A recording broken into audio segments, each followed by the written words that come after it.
This is the Hello Bible Podcast.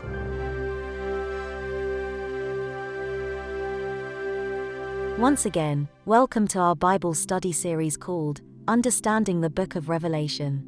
Today, we will talk about the pattern that all letters to the 7 churches follow.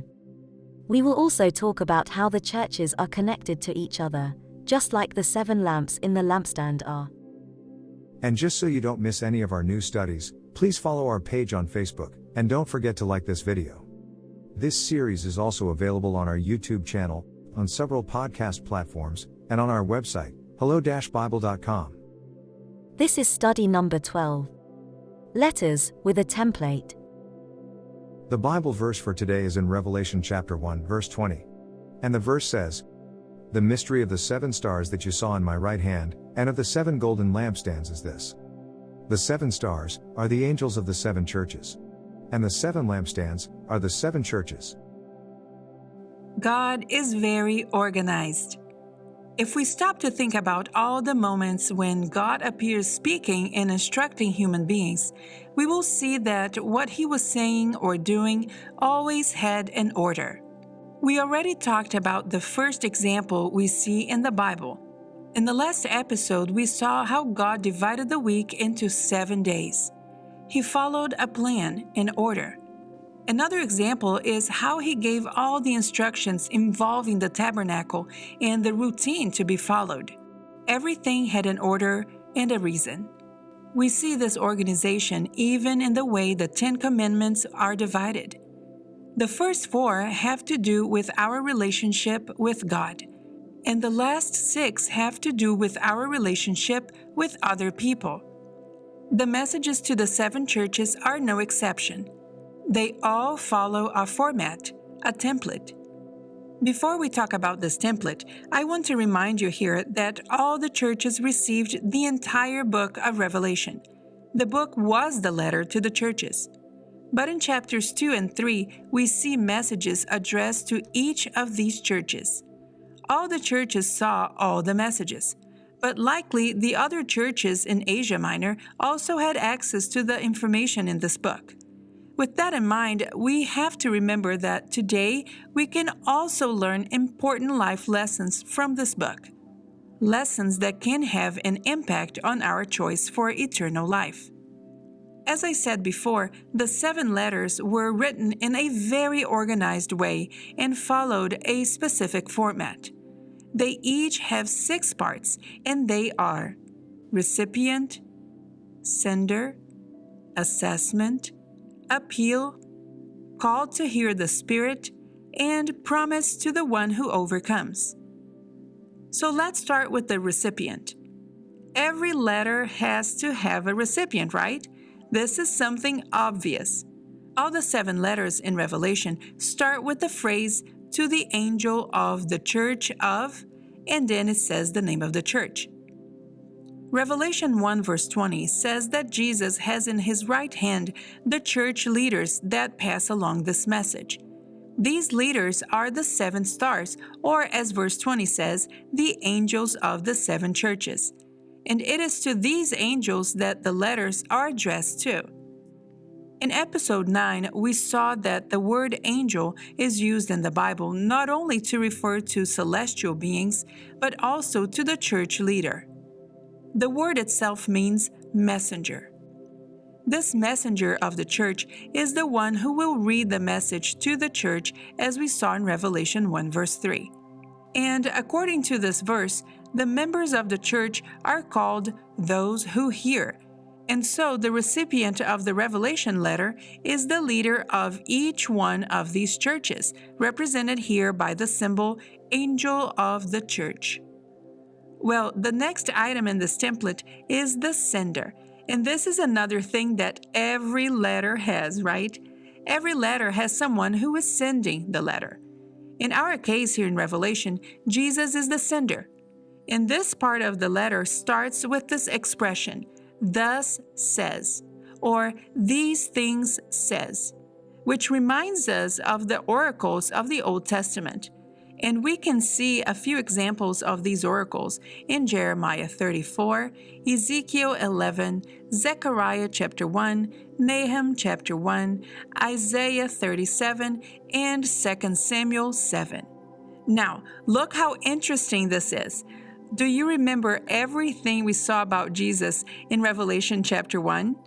In the letters to the churches, he introduces himself by using one or more of the characteristics described in the scene where he was walking among the 7 lampstands. That description is essential to help that church overcome its particular situation. Jesus comes to fulfill the specific need of each of the churches. To one, he comes with his two-edged sword. To another, he comes with eyes as flames of fire. Whatever the need is, that is how he presents himself. Jesus doesn't come in the same way to all the churches. He customizes his description to meet the needs of each one of them. The next part is the assessment. In this part of the letter, Christ gives his appraisal of the church and identifies the current situation the church is in. You will recognize this part because Jesus starts by saying, "I know." So every time, whenever in the letters, you read this expression, "I know," you will be able to recognize that you are reading Jesus' assessment of that church. He knows exactly what the condition of the church is because he walks among the churches. Remember, he walks among the lampstands. He knows them inside and out. And so he mentions things that are positive, negative, or neutral about each one of them. Some appraisals may have also a warning or a promise. In any case, Jesus always brings up relevant topics that have several layers of historical and spiritual meaning that go way beyond any standard human assessment. The fourth part of the letter is the appeal. In this part, Jesus is extending his merciful and loving hand over the members of his church, and he is showing them what to do and what not to do to overcome their adversities. The appeal shows the church that there is still a chance for salvation. Even though some of the churches suffer from different degrees of the same problem, the path to be taken does not lead back to the church suffering from a similar issue but in lesser intensity. This appeal is not a trace your steps back to find your way to salvation. Each of them has their own new road that leads them to Jesus. The next part is the call to hear the Spirit. This section says the same thing in all letters. He who has an ear, let him hear what the Spirit says to the churches. The more accurate Greek translation of the beginning of this phrase would be the one who has an ear. Some versions say anyone or whoever. This was not a new expression for Jesus. On different occasions, Jesus would end his teachings with the phrase, "He who has ears to hear, let him hear." And we see this in Matthew 11, Matthew 13, Mark 4, Luke 8, and Luke 14. The important thing is that Jesus is calling everyone to hear his appeal and come to him. What he is saying comes from the Holy Spirit. The Spirit continues to pass this message along to all churches throughout history. The message and the call to hear are not just for that particular church being addressed, because what the Spirit is saying is to be heard by the churches, and the expression is here in the plural form, churches. This is a universal call and a universal message. The last part of the template is the promise to the one who overcomes. In this part starts with the expression, "to him who overcomes." Some versions say, "to the one who is victorious," or "to the one who conquers." Jesus has a special promise to those who hear the call to follow his counsel. In the last 4 letters, the order of the parts, "call to hear the Spirit" and "promise to the one who overcomes," is reversed, but all elements are present in all letters. The important thing here is that Jesus is not only encouraging those who continue on the path to salvation, but also he is informing us that it doesn't matter how bad the situation may become inside the church community, even if that community claims to follow God but doesn't. God always has those who remain in the faith of Jesus. Over the next episodes, we will go into more detail about what was happening in each one of those churches from a historical, cultural, and spiritual points of view. We will also look at what the Bible has to say about the situation of each one of them. But now, let's explore this portion of verse 20 of chapter 1 that talks about the 7 lampstands that John saw in this vision, that they are the 7 churches. When we study these churches, we can see parallels and a common thread between all of them. Dr. Stefanovic, who is the author of the book called Revelation of Jesus Christ, suggests that the churches are positioned just as the lamps on a menorah, which is the 7-lamp lampstand that John saw near Jesus in his vision. And this connection happens like this. The first lamp communicates with the last one, the second with the 6th, the third with the 5th, and the 4th lamp in the center is the dividing point among all the others.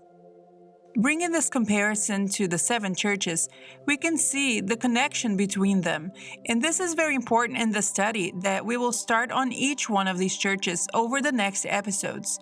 So let's talk about this connection between the churches. We can see that the first and the last churches, meaning Ephesus and Laodicea, reflect the beginning and the end of the same problem, the loss of the pure first love. Love is a strong feeling, and so is hate. The opposite of love is then a lack of feeling and not an abundance of it, like it would be in the case of hate. And so the opposite of love is indifference. Ephesus presents with the first symptoms of loss of love. Laodicea is so far down this condition that they have become lukewarm and they are not even aware of their awful condition. And we see this in Revelation 3, verse 17. The 2nd and 6th churches, which are Smyrna and Philadelphia, are churches that have no negative things said about them. They are called to keep the faith they already have. They are both opposed by the ones who say that they are Jews, and they are not, but are the synagogue of Satan. This is a very strong statement, right? And Jesus is the one who says it. We can read it in Revelation 2, verse 9, and Revelation 3, verse 9. When we study those churches later on, we will go over this again, and we will find out what Jesus meant when he said that those people are from the synagogue of Satan. So you can't miss these studies because we will talk about a lot of important things. Okay, so let's keep going. The 3rd and 5th churches, Pergamum and Sardis, reflect a situation where false teachings have entered the church. Pergamum is not tolerant of it, but some members believe in some of those false teachings. Sardis is a dead church where false teachings don't even bother them anymore. And so the majority of the church is at risk of being caught by surprise by the second coming. The few people in Sardis who have not defiled themselves are already prepared and worthy to walk with Christ. Jesus warns the church to move away from false teachings by calling all members to keep remembering how they first received and heard and kept the true message. And we read this in Revelation 3, verse 3. The 4th church is Thyatira, and it is the middle church. Thyatira is a divided church. Everything here is said in pairs.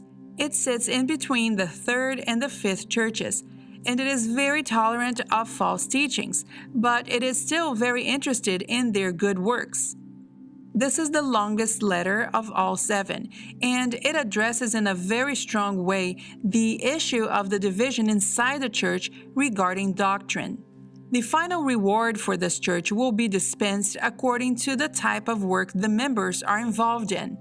God's work versus works that require them to repent from, as we read in Revelation 2, verses 22 23, and 26. The base of this lampstand, meaning the base of the churches throughout the centuries, is Jesus. Do you remember how we talked about so many times that Jesus is priest? One of the jobs that the priest had in the Old Testament was exactly this: to keep the flames of the lamps in the lampstand burning continuously. This was a very important activity that required extreme care. These individual messages to the 7 churches represent this care that the priest had with the lamps.